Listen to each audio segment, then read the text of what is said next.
Amongst my birds here, some are laying, as you can see inside there.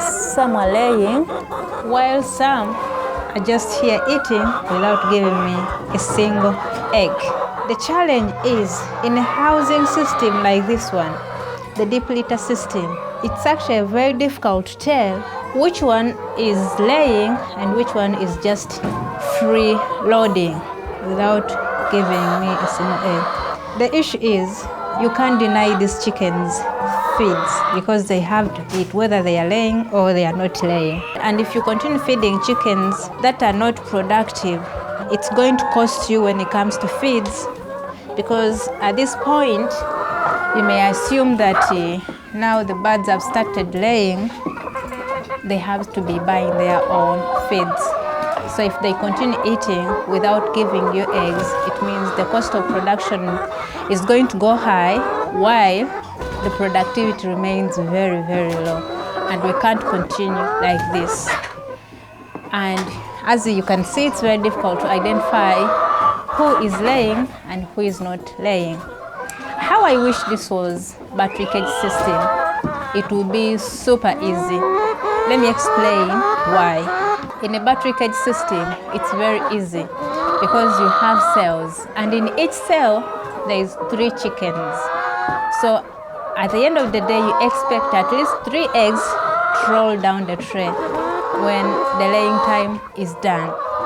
So once you pass around and collecting eggs, and you see that in a certain cell there is one. Let me hope these ladies are not too loud. Sorry, the ladies were too loud. I couldn't finish the video inside there because they were making a lot of noise, and we couldn't compete because I value my gentle viewer. I value your time so much, and your data and your internet. I value it so much. So when I left it off, I was saying that if only this housing system was a battery cage system, it would have been a lot easier. And let me explain why. In a battery cage system, you have the cells. And in these cells, you can place like 3 chickens. So during the production period, it's easy to pinpoint out which one is not laying and which one is not laying. How? When you put 3 chickens in a cell, it means at the end of the day, you're expecting 3 eggs to roll down the tray. So during your collecting time, especially when maybe they are done laying, if you walk around and in that particular cell or in a specified cell, you find like 1 or 2 eggs, you'll be able to tell that 1 or 2 chickens in here, they are not laying. So what most farmers do, actually, they pick out those hens and put them in separate cells. They put them in those separate cells and they continue to monitor them for a full week. So during this week, they are feeding them properly. They are giving them, of course, the water is there running in the nipple system. And then they are also watching out if maybe this particular hen or hens, they are sick.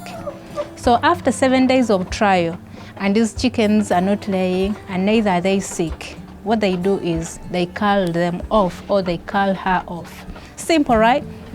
Yeah, very easy. How about in deep litter system? Very tricky. How are you going to tell that this hen is not laying if all they're doing is just roaming around in the chicken house? And how are you going to tell? Let's say you're having 1,000 birds. Even with my small number here, I'm not actually able to tell which one is not laying and which one is not laying.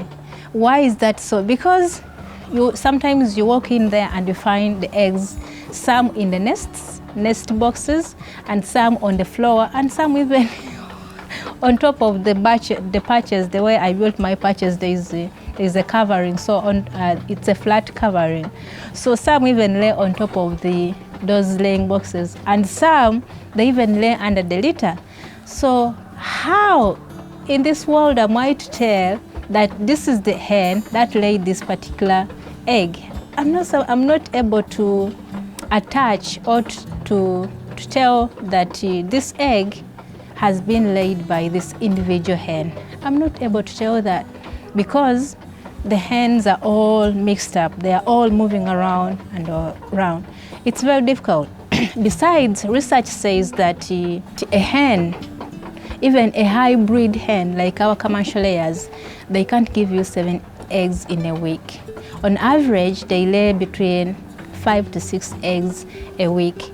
That means if a hen doesn't lay today, it can actually lay tomorrow or day after tomorrow, and doesn't necessarily mean that this hen is not productive at all. So if that's the case, then it becomes even more difficult.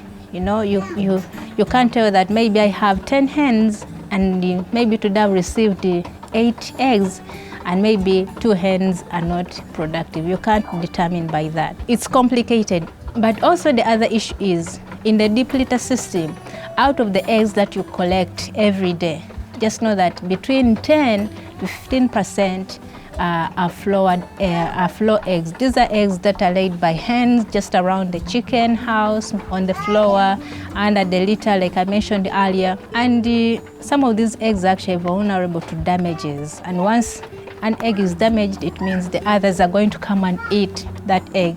So you might not even be able to count it, right? So the whole thing just becomes tricky. And sometimes when we see eggs on the floor, we assume this is a lazy chicken, but yet actually this is a hen laying in a wrong place. So the whole thing just becomes too difficult for a farmer to identify productivity or to track egg production in a deep litter system, you know.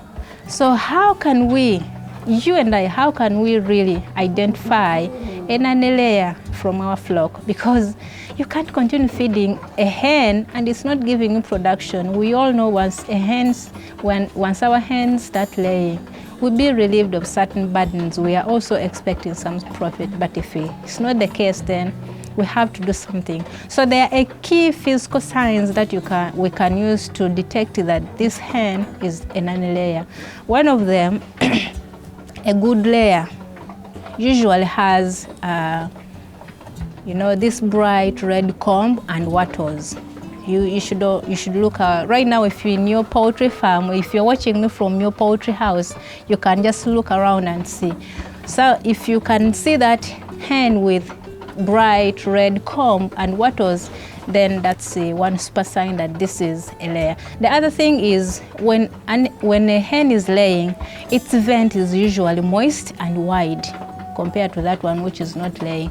The other thing you can use to tell if this hen is laying or not, it's the fact that once you look at its pelvic bones, their pelvic bones are usually flexible, and they're usually flexible with a space of 3 fingers like this. If you check their pelvic bones and you put the fingers like this is how flexible it can get, you know. And did you know actually that if you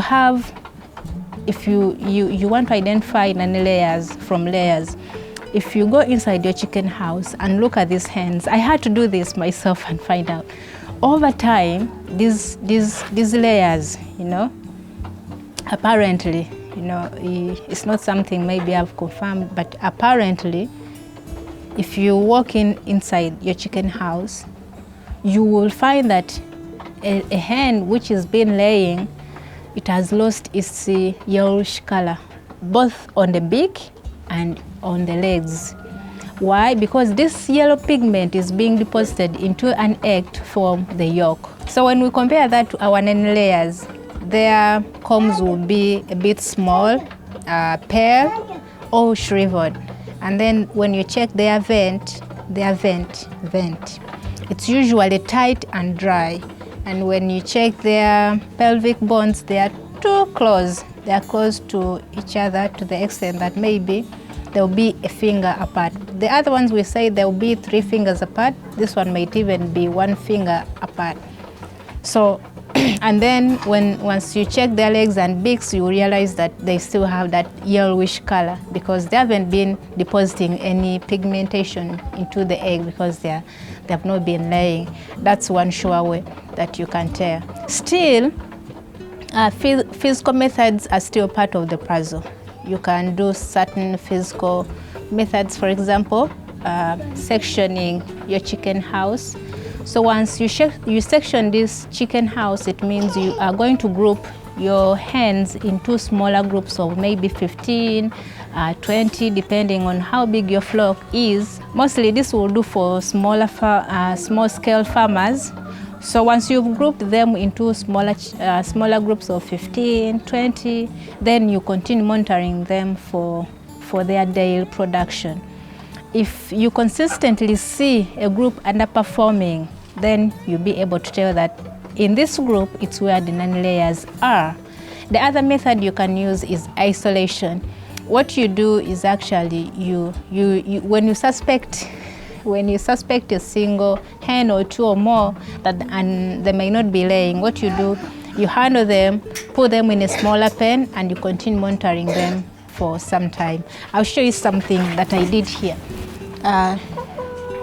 These are part of the bigger flock, but they were too underweight. Their weight wasn't desirable, and up to now, ever since I isolated them, I think it's been 2 weeks, they were so underweight. So what I did, I chose to isolate them here. I've been feeding them from here, and their weight is improving. Like this one, I'm expecting it to start laying very soon. But they were very thin because they were being pecked on, they were not being allowed to eat because they were too tiny. But I can see their weight has improved. So that's what you can do. Isolate them and put them in a smaller pen where you will be able to monitor their performance, you know. And if they continue, this one, it was about weight, but if the others are normal, you feel they have a normal weight, then if they continue not to give you production, then you just definitely know that maybe they are nanny layers. The other method you can use, you and we can use to identify nanny layers is actually through keeping records.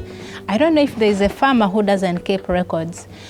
Keep record of daily egg count, because once you have the daily count, you'll be able to know whether the number of eggs you are collecting is tallying with your target production.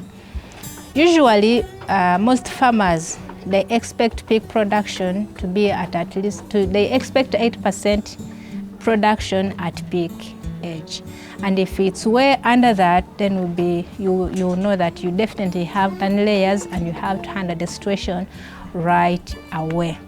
You know, let's give an example. If you have like 500 layers, and out of those 500, maybe 480 birds are laying, then that means you have reached peak production. That means the remaining number might be nanny layers. But this is after you have kept consistent records and there is a number which is consistent and is being shown in your records.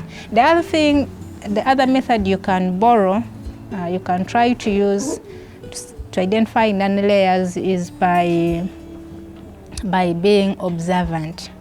You know, you have to be in the chicken house, especially during the time of laying. That's usually between, like for my case, my chickens lay between 10 and 2 o'clock. That's when I expect like proper production. Of course, there are those eggs that come early. Sometimes when I'm giving them feeds at 5 in the morning, I see some laying and I also find some eggs. But there are also those who lay after 3. But there's a time when almost all of them are laying, like many of them are laying. So during that time, you go inside and observe. There are those chickens that will not go to the nest a lot. They'll continue hanging on the perches. They'll be there just roaming around, scratching, not visiting the nest. Then those ones, you have to handle them and check them out and see if they have the signs of nanny layers, and that you might be able to track down those nanny layers. All right.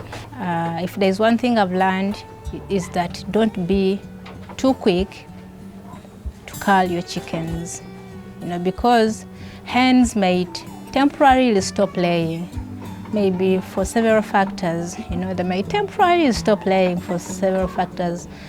So you may end up culling a chicken which was about to resume laying, and you miss out on productivity, on that kind of production. So don't be too quick to cull your chickens. That's why experts recommend that you should start checking out your chickens at peak production age. Peak production age, it's around 30 weeks old.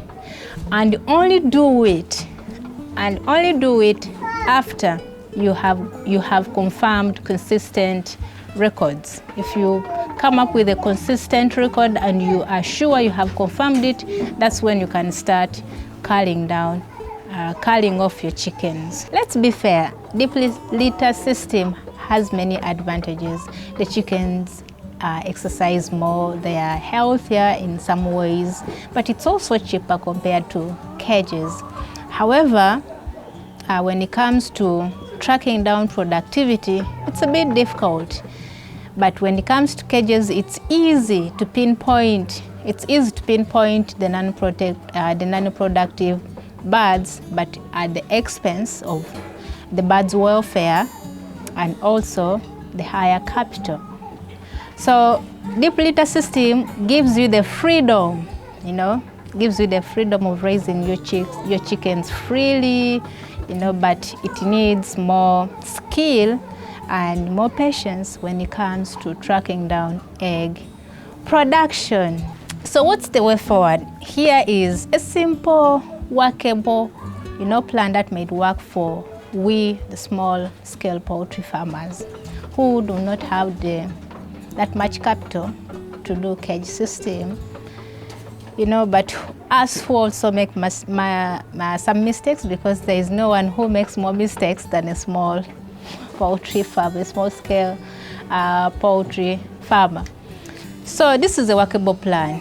So firstly, train your chickens to use nests, and this can only happen if you introduce laying boxes early into your flock, even before they start laying, so that you can reduce on the number of flowered eggs, because floor eggs, they have a disadvantage, or they are at a disadvantage of being broken easily and being eaten by hens, and also it becomes more difficult for you to track down production. The other thing is actually making sure you're keeping records, day records, so that you'll be able to know if you're meeting your targets, your day target egg production, but make sure you are setting realistic targets if you're doing this. The other thing is partition your chicken coop so that you'll be able to narrow down on the underperforming groups. And finally, make sure you confirm your checklist before culling those chickens. Of course, if you find this video helpful, first of all, pause, check if you've subscribed to the channel. If you've not subscribed, subscribe to the channel, and if you've not liked this video, like it and share this video so that it can reach more farmers. All right, until next time, happy farming.